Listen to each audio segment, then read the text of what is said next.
तो hello guys, to my new video.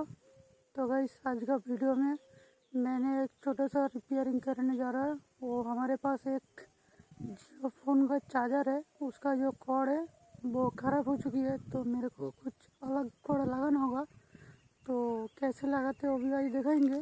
तो चलो वीडियो बने रहो, देखते रहो। चलो